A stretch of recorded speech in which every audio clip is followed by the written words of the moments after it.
Yeah, hi, my name is Ahmed. I come from the glorious country of Iraq, and I'm a born Muslim. My problem is that I practiced Islam when I was. Brother, first we request questions from the non-Muslims.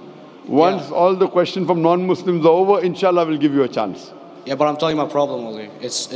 But you said you're Ahmed and you're a born Muslim. I am born Muslim. But now are you a Muslim or not? I'm agnostic. Oh, so now you have left the religion of Islam. Yeah, I'm confused. Okay, fine. If you have left the religion of Islam, you can ask the question, brother. Okay.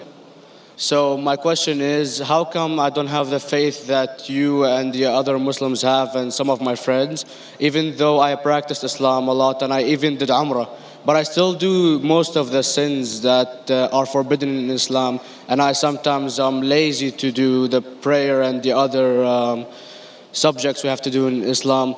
I have read many books and about other religions and conspiracy theories and documentaries and such. I even have seen your own videos on YouTube, and there are many questions that go around my head about Allah and the Messenger and Muslims in general.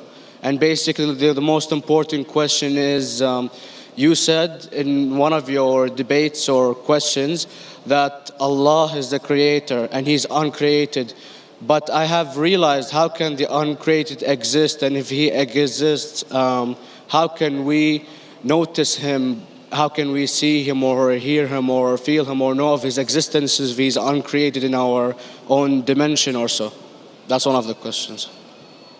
Brother Ahmed said that he is a born Muslim. He comes from Iraq. He read the Quran, he read the books, but he commits many sins. He believes maybe sometimes he's agnostic and he's lazy for praying. Brother, before I answer your main question, if you do sins and if you are lazy for praying, that does not make you a non-Muslim. As long as you believe that praying is fard, sometimes you miss, it's a sin. It's a major sin that you sometimes don't pray, but that doesn't make you a non-Muslim. If you say praying is not required, then you're doing kufr. But if sometimes you do sin, sometimes minor sin, sometimes major sin, it is haram, it's forbidden, but that does not throw you outside the fold of Islam. There are sometimes waswasa of the shaitan asking you, you're a Muslim, but this is wrong in Islam, this is wrong. And it does deviate the person's mind. At that time, maybe your iman may be low. But these things should not make you consider that you're non-Muslim. Regarding a question that I mentioned in my speech, and you're right, that Almighty God is the creator, but He Himself is uncreated. You ask the question, how can the uncreated, how can we see the uncreated? And how it's possible. Allah subhanahu wa ta'ala is Khaliq, is the creator. And by definition, He's uncreated. Because normally people say that when they try and prove in logic that everything has a creator, who created this table, the carpenter, from where he got, from the tree, who created the tree, so it goes back to Allah. So when many of the people try to convince an atheist, they try and say that everything has a creator, and then they get trapped when the atheist asked him who created Allah. So if you hear my tapes, I never go that way. I ask the atheist that how did you come to know about the universe? How did you come to know about the functioning of the stars, of the sun? And he says, and goes back, that the creator. So it's the vice versa. So if you know how to deal with logic, you don't trip over this problem with the atheist trap, the Muslims or the believers, by saying who created Allah. By definition, Allah is uncreated. And if you ask the question, who created Allah? If you have heard my tapes, I give the reply. That suppose a person comes and says that my brother John. Yeah, I know, I saw that, I heard that's funny, but I mean, how does he exist if he's uncreated? Not that is Allah. Yeah. That's the difference between you and Allah. How does he exist means he was existing. He doesn't have a beginning. You and I have a beginning, that's human being. So that is the difference between us and Allah. You can't say that Allah has to be like us. If Allah is like you and me, why should we worship Him? I see, but have you heard of the phenomenon, the Big Brother? used by various orders and political agendas to control the people and such by implementing it into multiple gods, and then later on it became a monotheistic religions all over the world to make it easier for Big the Brother, people to... sorry, I've never heard of the religion Big Brother. It's not a religion. It's like a theory, an idea, basically. For What does it say? Yes? What does this idea say? What does it say? Is that when you have a big brother, it's easier for you to live life. When you have someone watching you the whole time, understanding you the whole time, protecting you the whole time, being with you the whole time, and you can talk to him, although he never talks to you back, maybe in your dreams, due to your mind and such, it's easier for you to live.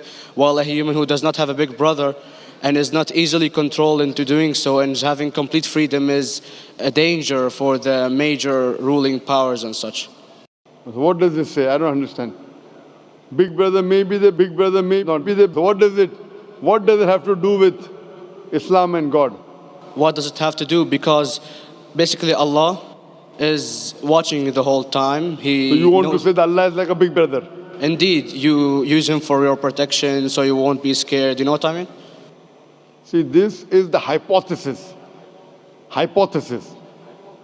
If you have heard, how do I convince an atheist?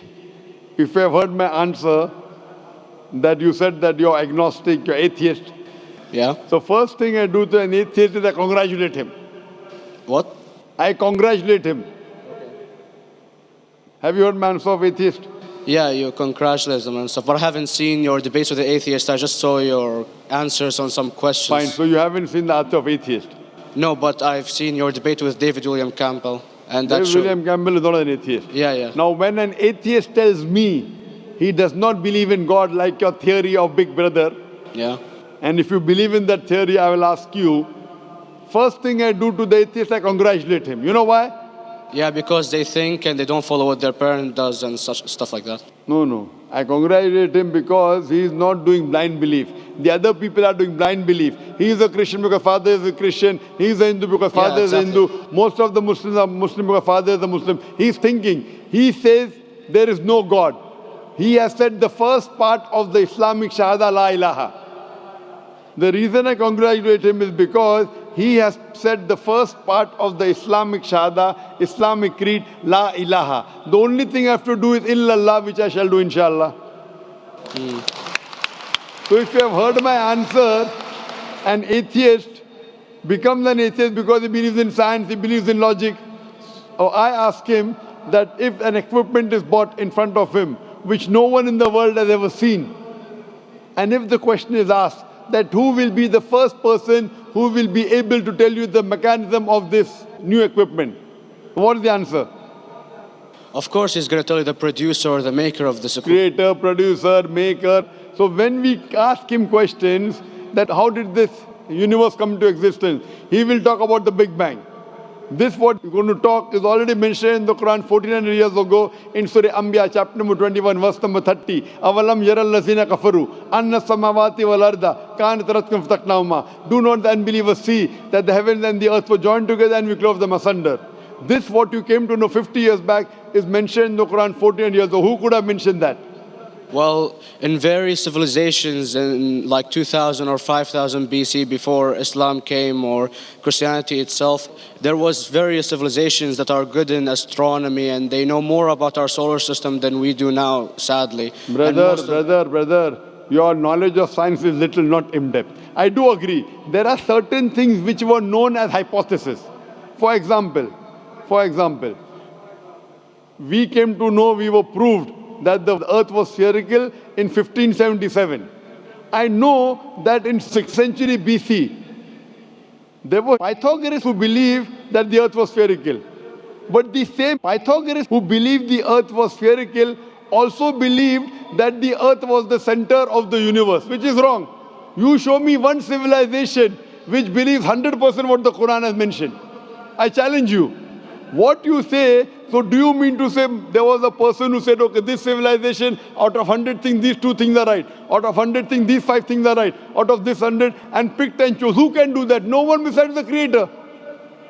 Even if you know that there were 10 different civilizations, hundreds of civilizations, there is not a single civilization that you know in the past which knew 100% of science what we know today. So where is your logic? Where is your theory? I do know that certain things were hypotheses, which were proved later on. But there is not a single civilization which knows everything what is mentioned in the Quran. So the answer goes back to the original question, who could have collected this in the Quran? Someone 1400 years back, could he do and say, okay, out of these 100 things, these 3 are right, out of these 100 things, these 2 are right, out of this, it's not possible. Mathematically, it's not possible. Well, you never gave the idea of extraterrestrials or so. I mean, knowledge is power. And Brother, I'm asking a simple question. We are not come here to have a debate. yeah. I'm asking you a question. Point out a single civilization. You're asking something else. Yeah, We are alright. not here to discuss. You can come in the room and discuss. You ask a question, I'm giving you the answer. You gave about old civilization. I told you you're right. But out of 100 things, 98 they were wrong. So I'm asking you, who could have mentioned this in the Quran? You're talking something else now. Yeah, well, I'm telling asking you. a simple question, 2 plus 2 equal how much? You're saying, I'm telling you 3 multiplied by 3 is how much? I'm asking a name, you're telling that where do you live? You know, I'm asking a simple question, name me a single civilization which has everything what was mentioned in the Quran. Do you know of any or not? Yes or no? well, not everything, of course. Even not 10%. Why? Babylon knows of most of the planets and such. Planet is not the only thing mentioned in the Quran. There are Of course. 1,000 things mentioned in the Quran. To say what 1,000 things are mentioned in the Quran, 10% would be equal to 100 things. Did Babylonian civilization knew about 100 things mentioned in the Quran? No, because they You don't have the cannot. They archaeological knew data. 5 or 6 things. In percentage wise, very small. So Of course. who can be the author of the Quran besides the creator to know what is right, what is wrong? Today science has established the hypothesis mentioned by Babylonian so many centuries back is today proven. So these were hypotheses in the past, which out of them many have been rejected, some have been accepted. So to collect all which is 100% correct has to be from the creator and no one else. Hope that answers the question. Yeah.